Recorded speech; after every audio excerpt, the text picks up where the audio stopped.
And one of the 613 mitzvahs, in the Torah is when you build a new house, when you build a new house, if there's any dangerous place, you have to build a guardrail.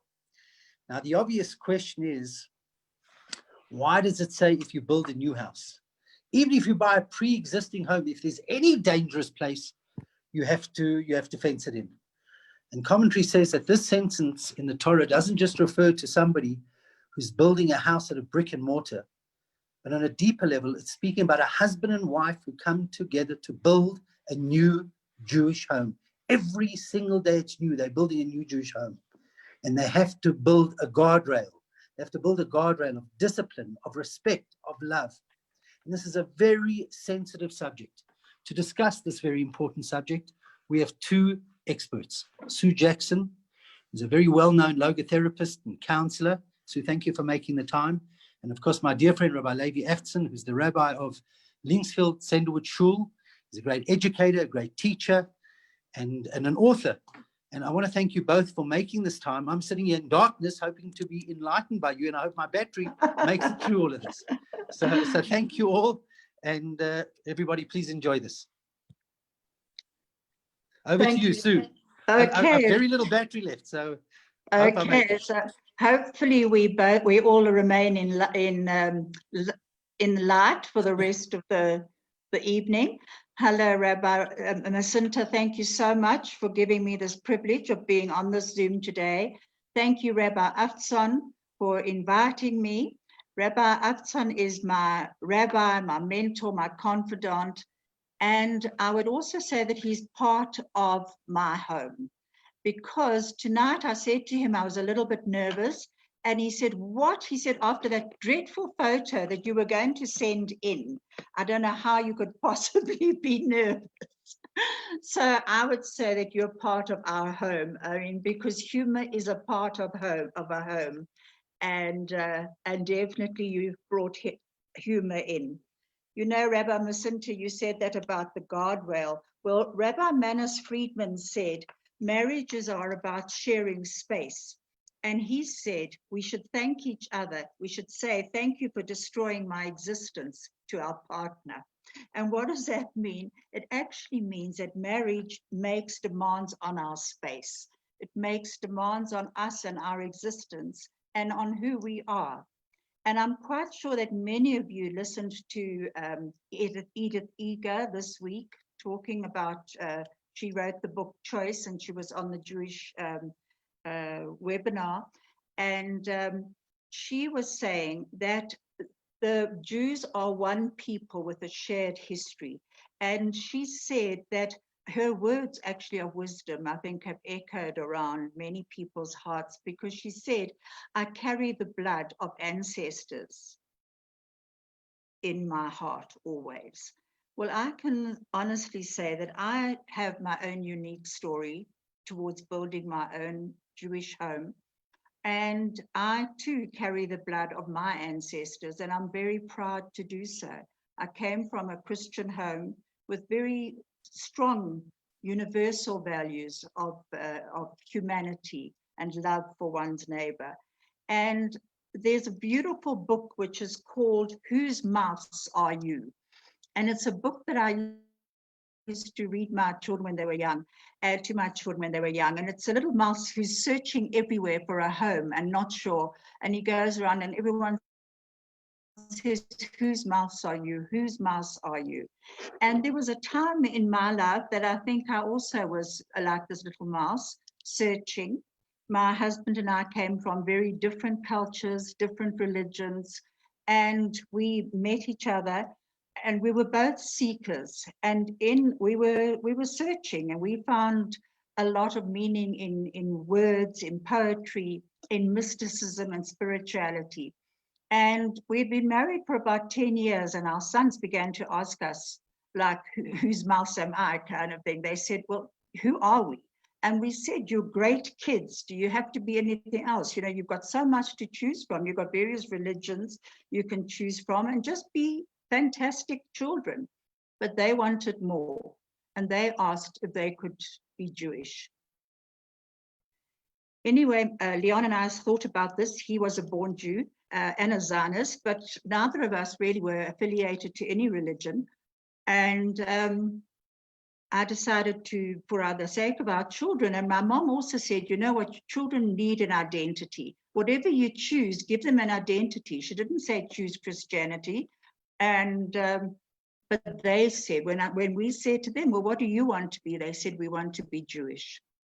And so I went on, Leon and I both actually went through Reform initially. And after converting through Reform, I wanted to go further. Leon was questioning the poor rabbi, and I know the Rabbi Upson will appreciate this, that Leon was questioning the rabbi. And I think eventually the rabbi in desperation said, you know what, I think you need to go Orthodox. So we started the long journey home.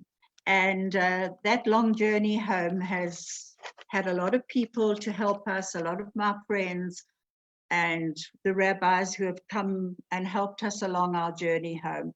And sometimes I think that perhaps I might sound like a happy clapper when I talk about Jewish values and a Jewish home, because a happy clapper is someone who comes in and tries to convert everyone to their way of life. Well, I think that so often born Jews actually don't really appreciate what they have in their home, in their rituals, in the community, in what builds a home. And, Rabbi Sachs says that a society people have to work together to build a home and a house, a part of a society. And I think this is part of what a Jewish home is. It's the rituals that we have in our homes that give us such security and meaning in our lives. And a bit later, I'll actually talk about those rituals and what they have meant to me and my family during this time of COVID. Rabbi Upson, you are muted. Please unmute so that I can ask you to say, what do you feel? We have such different stories, you and I, but together we have often shared our stories and learned a lot from each other, I believe. Yeah, it's interesting. When Rabbi Masinter asked me to talk on a topic, I said I want to talk about the Jewish home, and he says, you need to find someone to talk with. And the only name that came to my mind was Sue. And that's why I mustered the courage and asked you. We've been on the radio many times together on your show. You've never come on my show yet, but one day.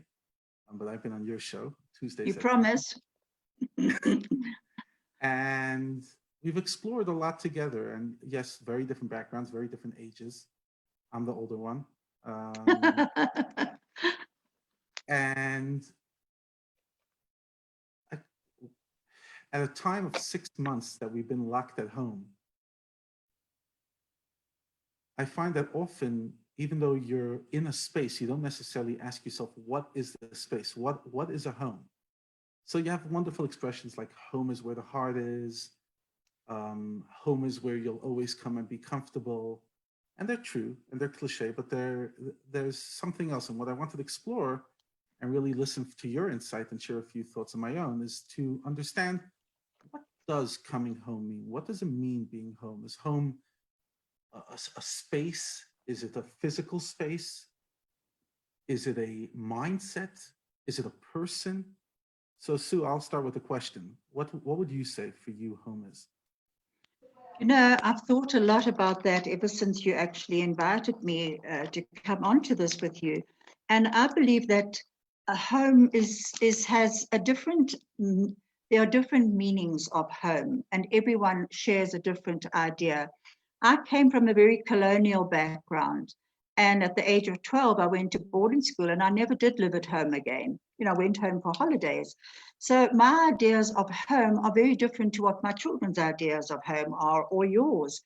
But there's a lovely saying that memories are the architecture of our identities. And the concept of home is in many ways universal, but also we define it differently. And the Baal Shem Tov said, you are where your mind is. And I believe that this is where home is. It's a space so often in our minds. And there are different ways there's an emotional home, a spiritual home, all within ourselves. There's a wandering home that, we think about. But often when I think of home, I think of coming back from a holiday with your children. And as you enter your home, your children rush to their safe spaces, their homes or their rooms. If they share their rooms with brothers or sisters, they rush to their home, their safe spaces, and they unpack what's important to them. Somehow it's their way of saying we're a home, and we're just checking that the things that we love are still here. Do you agree with me, Rabbi? Absolutely. Home is very much a headspace, and I would say it's also a location. There's no question. When I know my mother's online now, when I come home, and please God, airlines will open sometime and I'll be able to go visit my mother's home, see my siblings. You walk into a space that you've spent a lot of your life in, and you just enter a zone. It's like literally for another person, they walk into the house and it's white walls and, bookcases. And for you, the memories and the life's journey that you've taken that's been formed in that space has so much meaning. It's actually amazing how much meaning we give to things. Often we call ourselves, people will say that somebody who's addicted to things is materialistic. But that's one way of seeing things. That's just seeing things as a way to, for pleasure or for ego. But then there's the beautiful relationship that you've developed with physical things. When I walk into a home, which is just, bricks, mortar, wooden floors, it means so much more than that.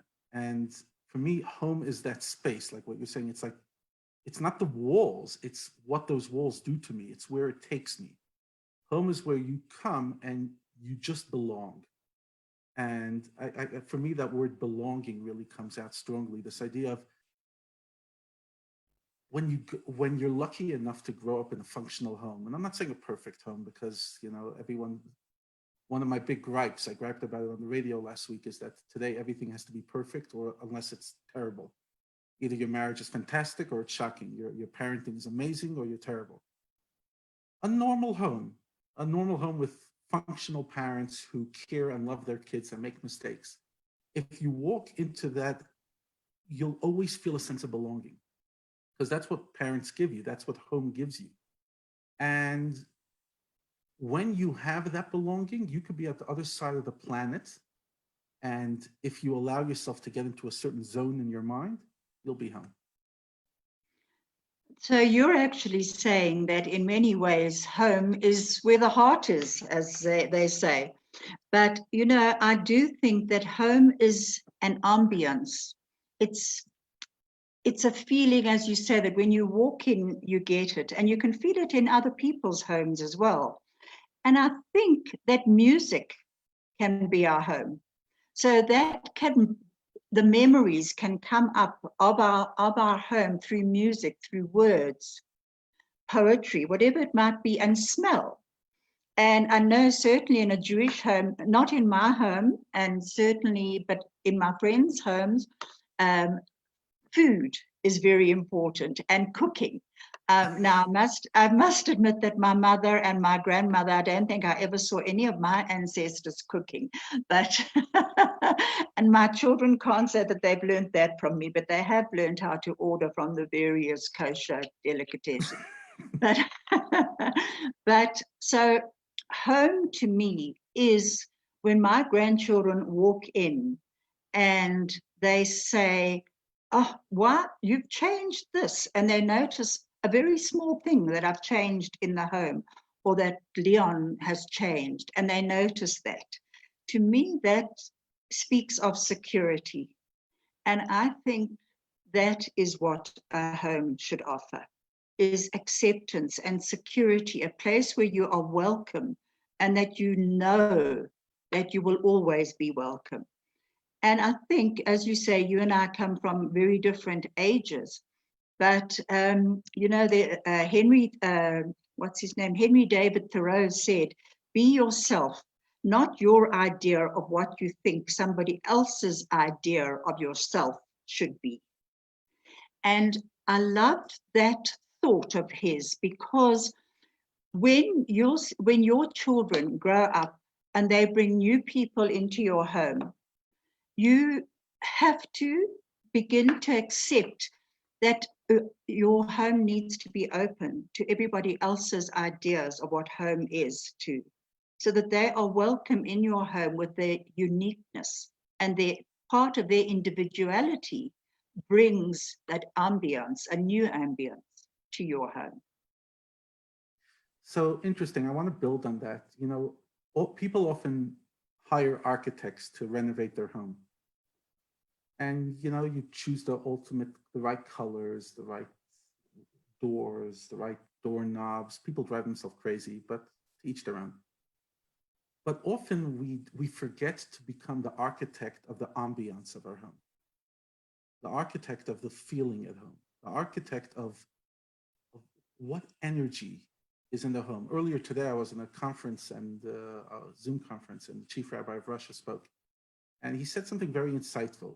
He says he started encouraging his community in Russia that if the wife is spending 3, 4, 5 hours a week preparing for the Shabbos meal, then the father in the home has to start spending hours each week to create the program of the Shabbos meal. What's the program going to look like? What stories will be shared? What Torah thoughts will be shared? What questions will the children be asked? What vibe will there be? In other words, you can hire an architect to design your home, but you can't hire anybody to create the ambience of your home unless you want it to come through the TV. And that's what a lot of parents do. They just allow the ambience of the home to come through whatever's on television that afternoon. But if we take ownership on the ambience, then our home starts looking very different. I'll give you an example. Books. Books sometimes look nice. I'm sitting right now next to a whole bookcase next to me on this side.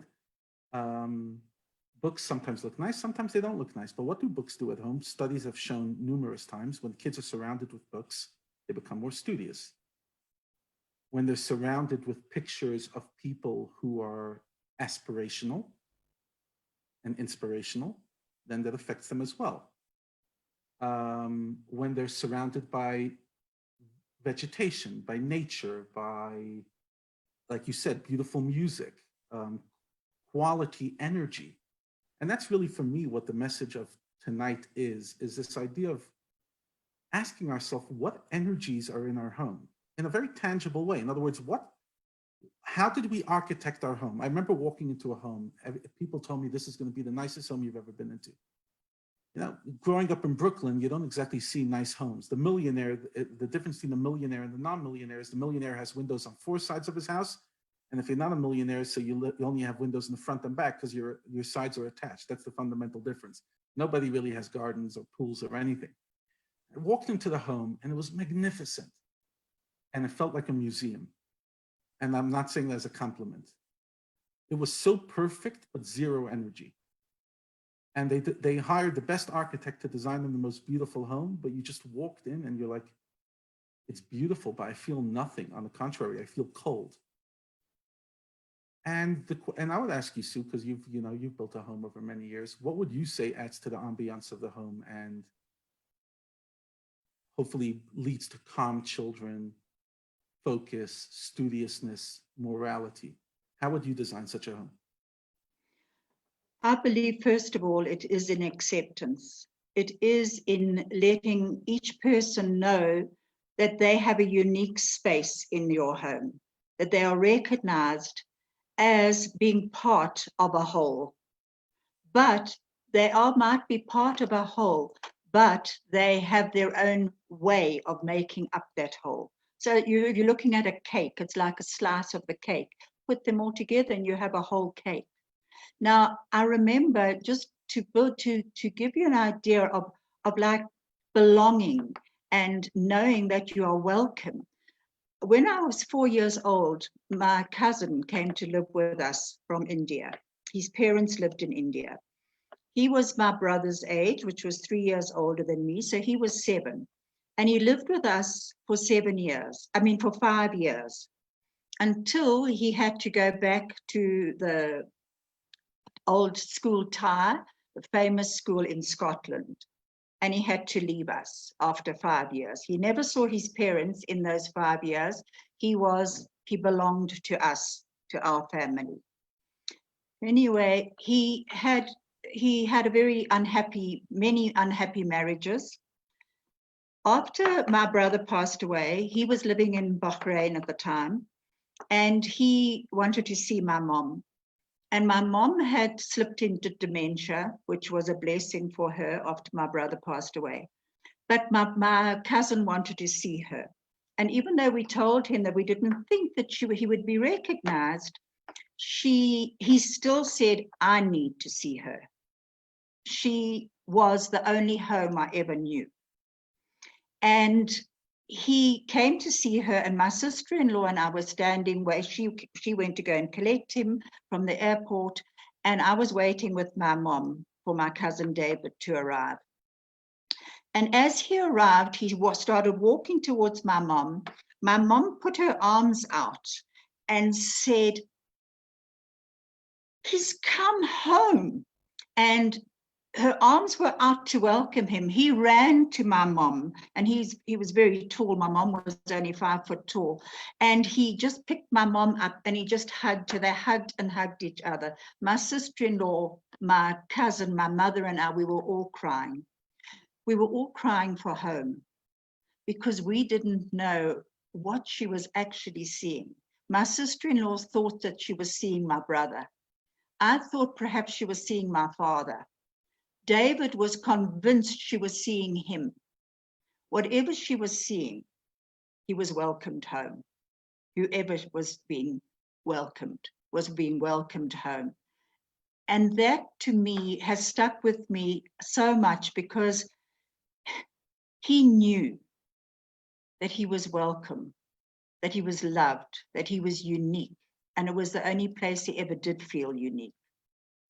So for me, that is very much what a home should be. It's a place where you are made to feel loved, that you have a responsibility to actually be part of your home as well. But at the same time, your uniqueness is respected. So would you say the fact that that was beautiful, that story was powerful. Would you say the fact that kids and families spent a lot more time at home the last 6 months, less extramurals, less running around, in hindsight, when we're going to look at 2020 in a few years' time, will you say it was a healthy time for children or an unhealthy time for children? I think it's a time of learning for children and for parents too. And everyone can choose what they want to learn from it. But, I was just thinking of something that Viktor Frankl said. Just hang on a sec, because I actually wrote it down. But what my Caroline said, what she actually found, my daughter Caroline, I'll go back to that in a minute, but Viktor Frankl said, we must never forget that we may also find meaning in life when confronted with a hopeless situation, when facing a fate that cannot be changed. When we are no longer able to change a situation, we are challenged to change ourselves. Now, I think this applies to parents and it applies to children. And I was talking to my daughter Caroline today, and she was saying, Mom, what I've realized in this time, and what so many of my friends have realized, is that we have had to be mothers, wives, teachers, mentors, friends to our children. And it's opened up a new vista to all of them, to look at their homes in a different way, to look at their children in a different way, to look at their relationships within their home in a different way, to look at their homes very differently too. What was important before perhaps isn't important now. Another thing she said, which to me means that what I would like my children one day to have are the spiritual bricks to add to their own homes. So perhaps Leon and I have built a home and hopefully have given them something to build on.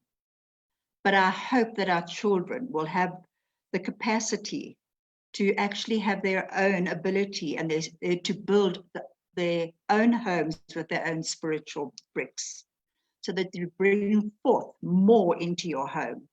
And what she did say was that she and her friends were talking about this time and how so many of them were reliant on their parents before to do Shabbases, to do Yontifs, to make sure that Friday nights were with their parents, with that Shabbos lunches were there too, you know, whatever. But they now have to do it themselves, bring it into their own homes. And they're all realizing that they are very capable. And while they're missing their parents and their family, they are at the same time doing it themselves. So How yeah, have you found it? Have you found it different in a home with a lot of children? so I have to say it's been one of the greatest blessings of my life. And I'm not saying there hasn't been challenges the last 6 months, but when it comes to being a parent, I don't think I would ever have gotten to know my kids the way I've gotten to know them now. Maybe I would get to know them later in life, but often we only get to know our children when they're adults, but we didn't know them as children, and you never get to know them as children again. And each child, you know, my children are anywhere between 6 months and 10 years old. Each child, Chaya and I have felt we've gotten to know incredibly well, in a very different way. Because, as you said, we're being their teacher and this, and we're just seeing them in all different settings. I'm seeing them in the class, even though it's through Zoom, but I'm seeing them with their friends. I'm seeing them with their Mora. I'm seeing them in every step of the day. And besides the fact, I've never been home so much. I worked in an office, and they're home, I'm doing my work, but I'm on the other side of this wall. There they are doing their schoolwork, and you get them. And I've always said this. If you've heard me speak too much by now. I've always said that in parenting, quantity is often as important, if not more important, than quality time. In other words, some parents convince themselves that they leave home 5 in the morning, show up at 10 o'clock at night back home. But on Sundays, I play ball with my kids, and that's enough. And I've always felt that, you know, an uncle could also do that. You don't need a dad to come show up once a week. In other words, if that's the role of simply playing soccer with your kid, an uncle could do that. A dad, it's not only about quality time, it's about quantity time. You're in the kid's life, you're there. Doesn't mean every minute of the day, but you're there. And there's no question that I believe kids around the world, the ones that are gifted to live in functional homes, I think they've gained in the last 6 months with all the loss they had. They lost maybe social capital, they've lost friendships, they've lost schoolwork, they've lost sport. I get that.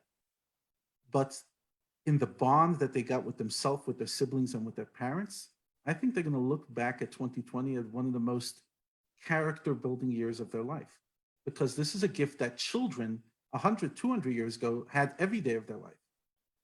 You lived at home. Most people didn't go to school. If you went to school, it was half day. At the end of the day, you came home, you lived at home.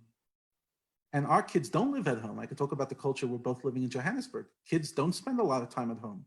You finish school, you're back to eight extramurals and the therapist and the this and the that. The kids coming home at 7, 8 o'clock at night, running to eat supper, drained. Weekends we go away, which is nice. It's nothing wrong going away for weekends, but when are you actually home? What's home? And this home, giving you a sense of belonging to a space in this world that's yours, I think it's an incredible gift. You know, I absolutely agree with you. And what I have noticed also, you know, you say that you've become more involved in your children's lives in different spheres. I've noticed that with all my children and my in-law children, I've been so incredibly impressed with how they've all become so creative. And my grandchildren are blowing me away with their creativity, to tell you the truth, of what they're coming up with. And also what I really appreciate in this time of seeing what is happening within my family's homes is their appreciation of nature, of the outdoors, of perhaps the changing seasons even, which in their normal school day lives of rushing to school, to the extramurals, to everything, they don't actually notice that. Here, they're having a chance of going out, of if the wind's blowing and the leaves are on the ground, actually jumping on those leaves, of feeling those leaves, feeling that there are changes in seasons that are happening around them. When the rush is over, you're actually allowed to feel those existential gifts that Hashem has given us, because you've got the time for it. And there has been that gift of time within this lockdown. I want to say something else. I grew up in a culture, we went to camp in the summer. So we would leave home for 2 months a year, but holidays, as in December holiday, July holiday, in between long weekends, I didn't grow up with. And I'm not criticizing, I think it's a great thing. But what I am criticizing is often when people say, I bonded with my family over holiday. Okay, but where were you? In Umhlanga, in Cape Town, in Mauritius, in Bali. So where do you bond as a family? There. It's nice, it creates memories, and that's important. But if the only bonding we're doing with our family is in random locations, one year the Greek islands, next year in Thailand, next year Mauritius, next year in Umhlanga, I think we're losing something. I think that is a bonus. But if that becomes the time of family bonding, I think we've lost part of the plot. Family bonding happens at home. It's where memories are created. I mean, yes, it's nice to create memories in Bali, but ultimately the most important memories and the most enduring memories and the things that are going to give you a sense of home are the memories. So for example, a magnificent Shabbos meal, a magnificent Pesach Seder, music at home, doing arts and crafts with your kids at home, doing puzzles together, whatever it is that, works for you and for them. But this, instead of only focusing on creating memories in fancy, expensive holidays, you could create beautiful memories that cost you nothing in the most important place. And that is where you guys belong, where we're told that a person has a few shidduchim in life, a few matches in life. The famous match is obviously when you find your bashert, you find your husband or wife. But we're told that the home is also bashert, that Hashem chooses the home for you. And I remember, like, when I walked into the home that we live in, Chaya and I live in, the previous owners, wonderful people, you know them very well. I came to Shiva, to the man who lived at home. I came to visit at Shiva, and I was walking around this house, and because the son that was sitting Shiva was giving me a tour of the house, and I looked and I said, "Oh my gosh, do I belong in this house?" And his mom was saying, "No." Like I was saying, I love this house. She's like, "Forget about it. I'm going to stay in this house forever. This is my home." And look at everything. A year later, the house is on the market. They decided to move on. And Chaya and I, eventually looking around different houses, we walk into this house, and both of us, within an hour, we called our family and said, "We found our house. Come check it out." Why? Obviously, each house has this, it's yours, it's bashert for you. And the memories that you could create in that space are so powerful. And it doesn't have to be a fancy house. It could be a very simple home. I think about my grandparents' homes. I never saw my paternal grandparents, but I saw my maternal grandparents' home in Bnei Brak. It's a very simple home. But for them, it means the world. It means so much. And even for me, the few memories I have over there, I go into this little, climb up dingy stairs in the building in the middle of nowhere, and I go into a space, and this is home. So in no way is it implying that, it has to be magnificent, but it has to be yours. Bring your energy into the home. Don't make it a museum. Bring books, bring art, bring music. Create a space that your kids belong, because no matter how tech savvy your kids are, no matter how many gadgets you have at home, that isn't home. Their iPad isn't home, their iPhone isn't home, their laptop isn't home, the TV isn't home. Although you spent a lot of money on it and it might be important, that's not where kids belong. You don't belong in a phone. You belong at home with people. And what's amazing is if you actually look at the stats of what kids in our day and age are struggling with the most, it is anxiety, feeling loved, In other words, feeling unloved. I think this theme that we're talking about tonight, this need to give our kids the gift of belonging, I think is one of the most important and underrated ideas of our era, that parents are not appreciating. They're trying to be good parents, and with all good intention, they're spending tons of money on their kids and they're taking the kids all places, but they're forgetting one thing, and that is your kid needs a home. Absolutely. I so agree with you, quite honestly. And I think one of the, in this time of COVID, I think perhaps that's what people are becoming more and more aware of. You know, we have certainly in our own home and on a Friday night and a Shabbos, we are very blessed to have our children who are living in South Africa with us. Unfortunately, well, fortunately, our one daughter Shira lives in Israel, but we all wish that we had Israel in our homes, and I think that's part of what we try and do, is bring our own Jerusalem into our homes, our own little Jerusalem, a little temple. And I think what I have noticed is that our oldest grandchild, for instance, said to me the other day, "Do you know, Sapta, that we haven't had a Friday night for 20 Shabboses?" And I actually hadn't really thought about this, but I know that every Friday night when I light candles, there's a structure that I bring into my own life. And even though I know that my children are not coming to join me, to join us for dinner, it's still home because of those structures that we have in our homes. And I actually, when she said that, I said to her, "What do you miss most about not being together on a Friday night?" She said, "You know, I just, at lunchtime on Shabbos and on a Friday night," she said, "it's when we all catch up with what we've all done during the week. And we all know as a family what we've all been doing." So I said, "Do you think that we actually all hear each other?" She said, "Well, often we all talk at the same time, but we do all know what's going on." And that meant a lot to me. And then just lately, my son-in-law, Paul, made a video. You talk about home and about holidays. And it was a video of all of us together in a particular holiday home, but it was just us as a family. And he put it together for Leon, my husband, for his birthday.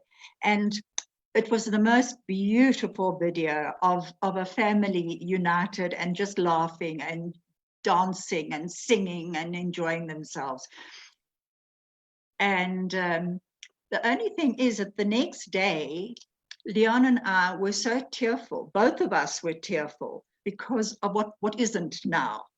But we were so grateful for what was and what will be and what's in our hearts still. And therefore, if our heart is part of our home is in our heart because our children are still there, even though we are not all together. I remember watching recently, I think it was on 60 Minutes Australia. I watched it on YouTube. They were interviewing this Australian woman who moved to, I believe it was Vietnam, one of the countries in the Far East. And in that country, there was this big campaign to get kids to be adopted by institutions because kids grew up in poverty and the parents would give their kids up for adoption or like pretty much put them in these homes that at least the kids will be taken care of. And this woman says that when she came, she joined the campaign, and she actually built her own orphanage. And she would fundraise from donors, and like there was a whole technique to it. She says, "One day I realized that we're doing a crime. Even though I give better food than their home, these kids need home." She says, ever since then, she's changed her whole point of view, and she encourages tourists who come to this place, don't support these orphanages. We need to get these kids back home, and we need to give the parents skills. And it isn't rocket science, but it was amazing to just see, like, you think you're doing the kid a favor, but ultimately you're not. People need belonging, and specifically to family. And you know that in the past few months, past few years, but especially the past few months, I've been a bit of a genealogy, nerd, trying to dig up. And it's amazing discovering family I never knew, who died mostly before I was born, and yet this deep sense of belonging. These are my great uncles. These are my great-grandparents. These are my father's cousins. These are my mother's cousins. And we underestimate the role that we as parents, uncles, aunties, grandparents can play in a kid's life in giving them that sense of belonging that most probably nobody else in the world can, or it's much harder for them. And, you know, like I have many, many uncles and aunts. Some of them I'm close to, some of them I'm not so close to, but the ones like that I'm close to, who just, you know, made me feel, you know, something important in their life. It's so unbelievably valuable. And I think so many people now who maybe don't have kids at home or are living alone, they might feel valueless or not, you know, not enough value. And I would tell you, if you knew what it would mean to your nephew, to your son, to your daughter, to your niece, to your cousin, to be acknowledged by you, to belong, to know that they belong in your life, it would make them feel like $1 million, and it would make you feel like $1 million. I think people forget how much as human beings we need to belong, especially to family, but in general to anybody. We need that.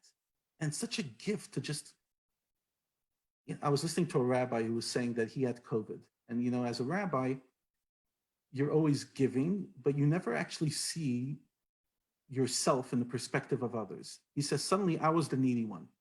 And people are sending me messages, hey, Rav, I'm thinking of you. Rav, here's a cake. And he says, it actually made my day. I actually felt like I belonged. And he says, now I realize what I do as a rabbi when I send that message. It actually means something to people. And I would just say in these times that there are lonely people, to just give people that gift of knowing that they belong to you, that they own some part of your heart. That even if you know that you're not close friends and you don't see each other every day and you're not besties, they mean something to you. Because unfortunately, as a rabbi, I do funerals quite often. And one of the interesting things I've heard very often in funerals is he or she didn't know how loved they were. Look, Rabbi, how many people showed up to the funeral? Look, Rabbi, how many people showed up to the Zoom Shiva? But he never knew how loved he was. She never knew how loved he was. And that's a crime. Like, it's nice to pay tribute to a person after they pass away, but ultimately they're going in a better place. The greatest gift is to tell them while they're alive that they mean something to you. And I would say that, like, if we have a little time on our hands during lockdown, even though because we're still somewhat in partial lockdown, reach out to people. People don't know how much you mean to them until you tell them. And especially men, you know, like, talk, actually say it. Like, people don't know. And it can mean the world. It can mean the world. That day, I'll be honest, for me, some days it doesn't mean that much. I'm in a good space, etc. But some days you're just in the grind and you get one message, Rabbi, I'm thinking about you, and Sue, you're very good at that. You're always sending me these messages when you think I'm going, you know, wobbly. Just like, you matter in our lives. It's enough to literally float you for the rest of the day. Mark Twain said, I could live off a good compliment for 6 months. And this isn't even a compliment. It's just acknowledgement. Just acknowledge. And, you know, as you're saying that, I'm just thinking about your Wednesday Shurim that I come to. And there's such acknowledgement of one another in that. You know, you're given a safe space for a lot of young women. I'm the elder there. And and yet I feel loved and I feel acknowledged. And I think everyone there feels that they belong. So we can have a home in all different places. And that space that you have given for your shirim, you've now got them on Zoom, but even so, people are still connected. And I think, as you said, that is so important. One of the things that I have found in my own life of going from one religion to another is that my family of origin, my friends, my Christian friends, my non-Jewish friends, one of the things that they envy so much about our lives is the connection that Judaism has outside of the home and within the home. So it's that interconnectedness. And I think you probably might even take it for granted, but I'm always absolutely flabbergasted when I mention that I've met somebody and I mention their name, a Jewish person, and this person says, oh, they're so-and-so's cousin. Everyone, there's a connection with everybody. Now, you don't find that in other religions. If, say, Catholicism, you might say, I'm a Catholic, but there are so many other millions of Catholics that there isn't that interconnectedness that there is in Judaism, which I find incredibly comforting and holding as well. It's something that gives my life unbelievable structure. And I know that, when I say that, I do sound like a happy clapper. But I remember when I was at the age of 10, I was in a pretty dark space myself, and I was living with my aunt in another town. And she gave me such security, you say, to recognize other people and what they give to you. I used to cry every single night, and she would sit with me. She had a big family herself, many children, but she took the time to sit with me. She didn't know the space I was in. I didn't ever verbalize it, but she sat with me while I fell asleep at night. And years later, when I was converting, it broke her heart. And she actually said, I don't think I can let you do this. And I had to explain to her that she wasn't going to lose me. I was still the same person, but that my values are the same, and I am the same person. But to her, she was losing part of me. And quite a long while later, when she herself was dying, I actually, and she had Alzheimer's actually by that stage, which is the only pity. But I do believe that people still hear what you have to say.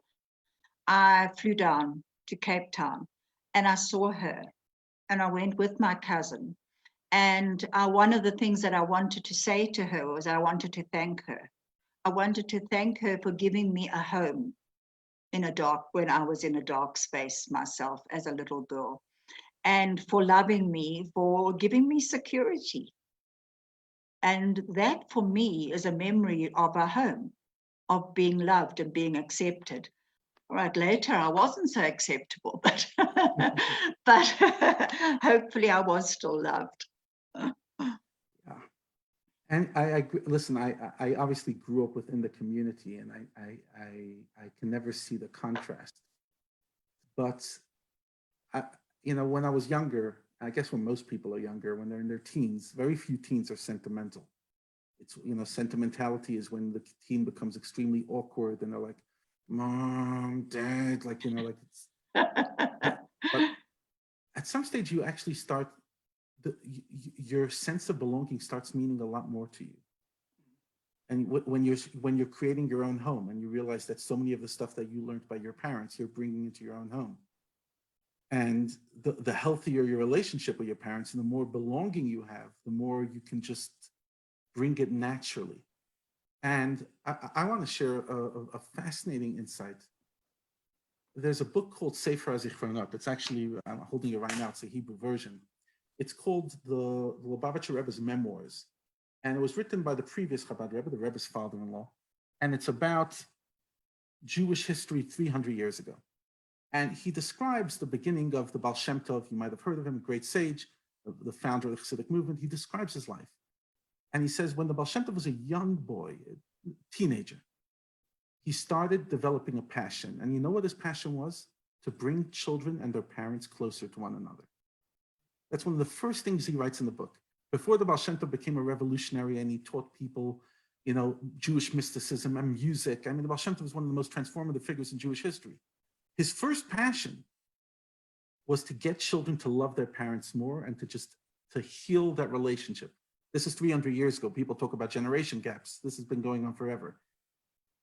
And I remember reading it. I read this book many times as a young person, but like 2-3 years ago, I was just reading it on a Shabbos afternoon. It suddenly hit me.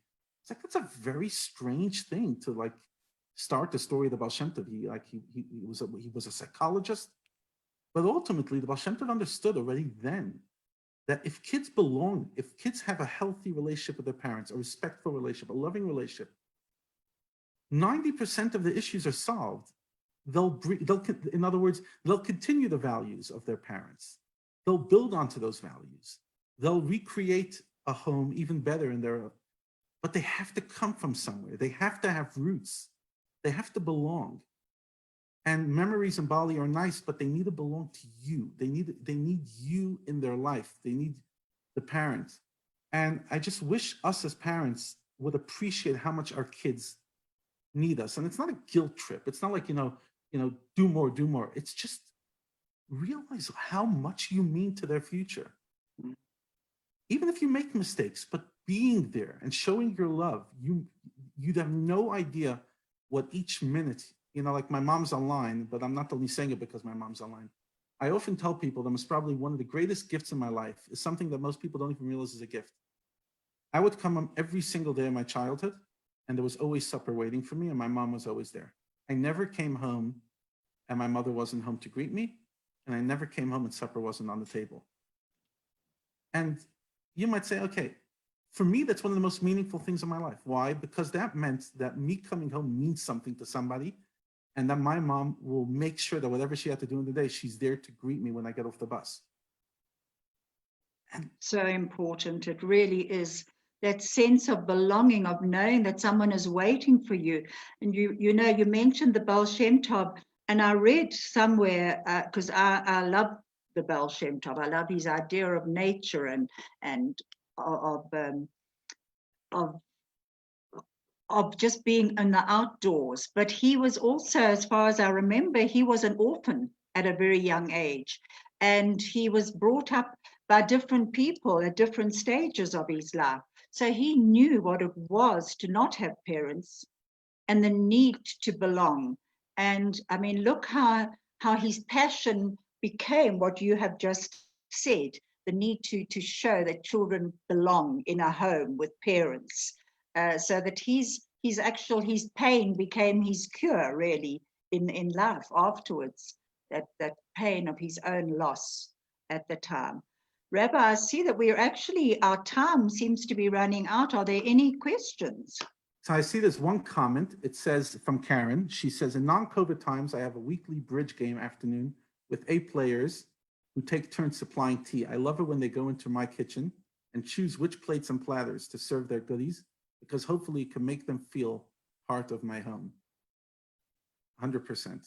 Absolutely. And your home, Rabbi, when it belonged to my friend, that's exactly what I was able to do there, always, to go into her kitchen and make myself coffee if that's what I wanted.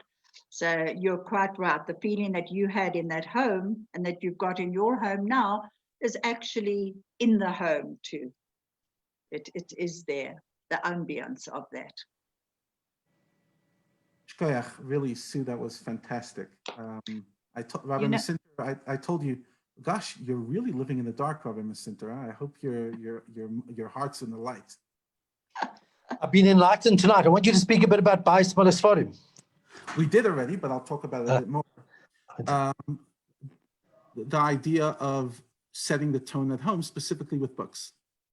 The idea that what the books you set at home mean something. So, for example, this is one of my crazy bookcases, and this is a smaller one. And books are expensive, but they're also extremely important. Lubavitcher Rebbe was actually very passionate about this idea that having a home full of books, before the study, that's a separate campaign, just buy books.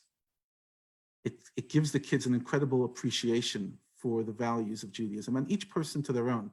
But I would encourage whoever's on this program to at least have the minimal Jewish books at home, which is a Chumash, the Bible, a Siddur, a Tehillim, 1 or 2 other books that, for reading, etc. That there should be some space in your home that's the Jewish corner, and specifically books, because we are people of the book, and books make an impression. And you'll be surprised. One day your kid just goes on the shelf and starts reading it, and it can make a difference. And from the youngest age, my parents encouraged me to buy books. So by the time I was 20, I was probably already owned 2,000 books. And moving over to South Africa, that was probably the biggest mission of the whole move. We sold all our furniture, we did everything but books. I had to get it, Rabbi Masinter actually helped me get it overseas in one of his shipments of books, 50 cases. So yeah, whatever you can do to create a home, I would say not only books, a tzedakah box, the Shabbos candles. You spoke about the ambience. So besides having only an emotional and healthy ambience, have a Jewish ambience, Jewish music, Jewish themes, because you have no idea, a little book that your grandson is seeing is inculcating something. Again, whatever you do at home is more impactful than anything you do outside the home, because home is where memories happen. Home is where characters are built. It's where we're made as people. So yeah, yeshikech to all those who joined. We recognize so many of the names that were here. And Rabbi, can I just say something about books? I know when my daughter made Aliyah, that was one of the first things she wanted, were all her Jewish books to go with her. I think it cost more sending that than it did to her flight over to Israel, her books. But I, as a mother and a mother-in-law, that's something that I actually like to do. I like to give our children books for certain occasions and write in them, because I know that in many years to come, they will see in their Siddurim or their Tehillim books, whatever it might be, that it came from us and the date of it, and it will be meaningful to them. And I also think that photos of the Rabbis, of people who are meaningful in our lives, are also very important in our home, to have photos of the Rabbis or people who have made an impact in our lives. So Sue, there's two questions that I think both of them are more appropriate for you to answer than for me. Number one, I am a convert Orthodox after 32 years of marriage. How does one cope with your Jewish family overwhelming rejection of belonging to the Jewish family? Okay, that is actually a very hard question. I have been Jewish for longer than half my life. And I do believe that part of choosing to become Jewish, to join another faith, is to realize that often you are the observer. And so I've said this to Rabbi Afsam before. I once said to him that somehow you're not part of that, of your new religion, and you're not, or your new tribe, and you're not part of your old tribe anymore. Sorry. Somebody's noise coming through. Rabbi, you've muted yourself. Yeah. So, I do believe that you have to learn to belong to yourself. And once you understand who you are, your own unique part in this world, that you are supposed to be here, I think that is incredibly important, because once you accept yourself, other people will accept you too. Rabbi Sachs said this, and he said, in our uniqueness lies our universality.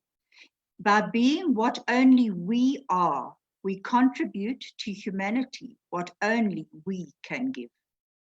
So what I would say to you, you are in a home that is different to what you knew before, but realize what you bring to that home.